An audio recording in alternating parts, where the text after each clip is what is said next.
आप सभी का स्वागत है साप्ताहिक समाचार के इस तीसरे एपिसोड में, जहां पर ज्यादा न्यूज तो नहीं आई है लेकिन बहुत इंपॉर्टेंट न्यूज आई है।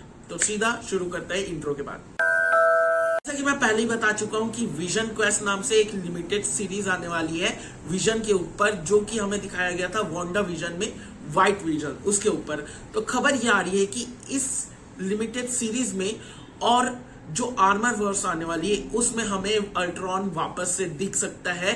तुम बोलोगे कि अरे भाई एवेंजर्स एज ऑफ अल्ट्रॉन में तो अल्ट्रॉन मर चुका था, लेकिन हमें मरते हुए नहीं दिखाया गया था। जो आखिरी रोबोट था वो विजन मारता है और उसे बिहाइंड द सीन ऐसे जूम आउट करके दिखाया जाता है जहां पर ब्लास्ट होता है।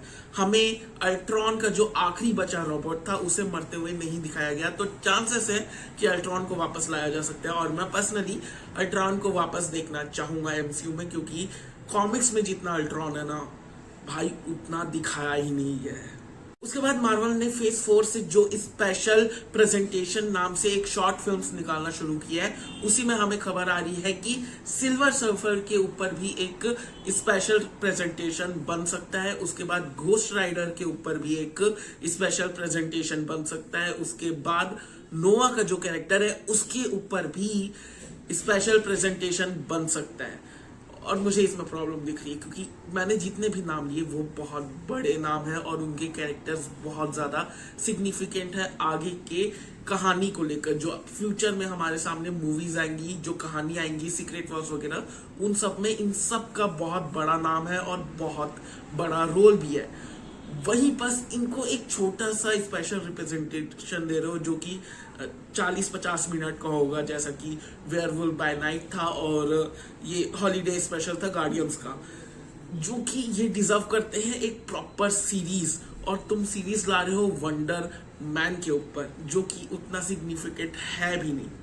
तो मुझे समझ में नहीं आ रहा कि मार्वल यहाँ क्या करने की कोशिश कर रहे हैं, लेकिन देखते हैं। उसके बाद डेडपुल 3 की ये खबर आ रही है कि ये ऑलमोस्ट कंफर्म हो चुका है कि डेडपुल 3 होने वाला है इंस्पायर्ड एक कॉमिक सीरीज से, जो कि है Deadpool kills the Marvel universe, जहां पर डेडपुल अकेले पूरे मार्वल यूनिवर्स में जितने हीरोज हैं, विलन्स हैं, सबको मार डालता है।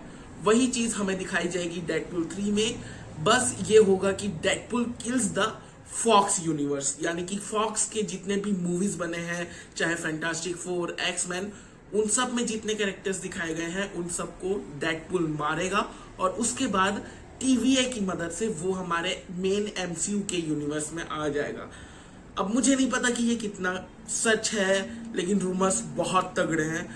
और सच कहूं तो मैं ये देखना चाहूंगा, मैं बिल्कुल देखना चाहूंगा कि डेडपुल हर एक यूनिवर्स में जा रहे हैं और हर फॉक्स के जो हीरोज हैं, विलन्स हैं, सबको मारे जा रहे हैं। मैं बिल्कुल देखना चाहूंगा। उसके बाद मार्वल की आखिरी न्यूज ये है कि मार्वल की जो द मार्वल्स मूवी आने वाली है, जिसमें हमें कैप्टन मार्वल, मिस मार्वल और मोनिका रैम्बो की कैरेक्टर देखने वाली है, उसका एक print, T shirt print leak हो चुका है, जिसमें हम मोनिका रैम्बो का नया सूट और मिस मार्वल का नया सूट देखने को मिल सकता है।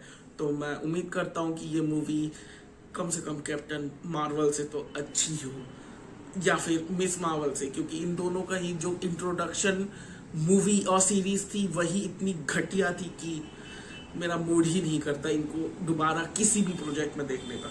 अब बात करते हैं डीसी की। डीसी के जो नए वन ऑफ द सीईओ हैं जेम्स गन, वो बाज नहीं आ रहे हैं फैंस को उंगली करने से। हर दिन इंस्टाग्राम या ट्विटर पे नया पिक शेयर करते हैं और बोलते हैं वर्किंग ऑन इट। और अब उन्होंने अपने इंस्टाग्राम में एक नया पिक शेयर किया है और उसके कैप्शन में लिखा है मेकिंग प्लान्स। और ये कॉमिक बहुत तगड़ी है, जहां पर हमारे जो करेंट सुपर हीरोज हैं, सुपरमैन, वंडर वुमन, बैटमैन, सब बूढ़े हो गए हैं, नए सुपर हीरोज आ गए हैं और कुछ ऐसा कांड हो जाता है कि पुराने सुपर हीरोज और नए सुपर हीरोज आपस में लड़ने लगते हैं। इस कॉमिक्स में सुपरमैन और वंडर वुमन की शादी भी होती है, बच्चे भी होते हैं 4। बाकी मैं समझ रहा हूँ भाई इसको समय लगेगा कि बूढ़े होना। सुपरमैन बूढ़ा हो चुका है इस कॉमिक में, सब बूढ़े हो चुके हैं, बैटमैन, वंडर वुमन। तो कैसे क्या करेंगे? क्या 10 साल आगे की सोच के रखे हो तुम? क्या कर रहे हो? मुझे समझ में नहीं आ रहा, क्योंकि ये इस कॉमिक के ऊपर अभी मूवी तो बन ही नहीं सकती।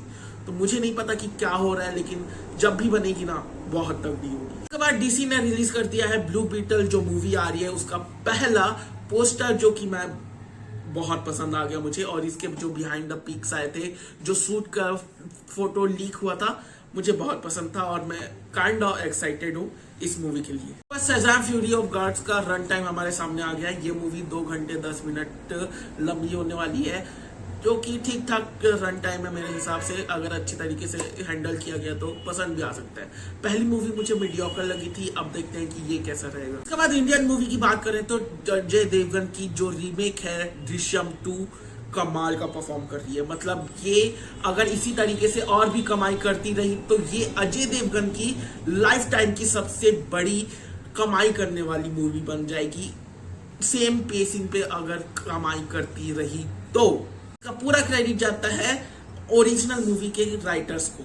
बहुत तगड़ी स्टोरी लाइन लिखी है, और तीसरी मूवी का भी मुझे बहुत बेसब्री से इंतजार है।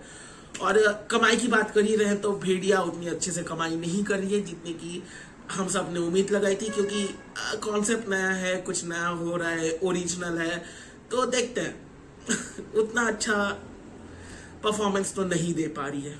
बाकी मीडियोकर मूवी भी है, ये भी एक बात है कि बहुत ही जेनेरिक सी स्टोरी है और बहुत ही मीडियोकर सा कॉन्सेप्ट भी है। बात करें एनीमे की तो नारुतो का हिंदी डब उसका सीजन 2, 3, 4 एंड 5 हमें देखने को मिलेगा 12 दिसंबर से सोनी ये पे अगेन। और उसके साथ ही जो रीमास्टर्स वर्जन होगा, जो री एनिमेटेड वर्जन होगा नारुतो का, वो होगा 17 दिसंबर से। और आखिर में अटैक ऑन टाइटन सीजन 4 का पार्ट 3 जो फाइनल होगा, उसके आगे का कुछ नहीं होगा, वो एयर करने वाला है 23 जनवरी से, अगले महीने से, तो उसके लिए भी तैयार हो। बाकी आज का समाचार यही खत्म होता है। मिलते हैं अगले वीडियो में, तब तक के लिए बाय, और सब्सक्राइब करो क्योंकि सब्सक्राइब करना बहुत जरूरी है। Okay bye.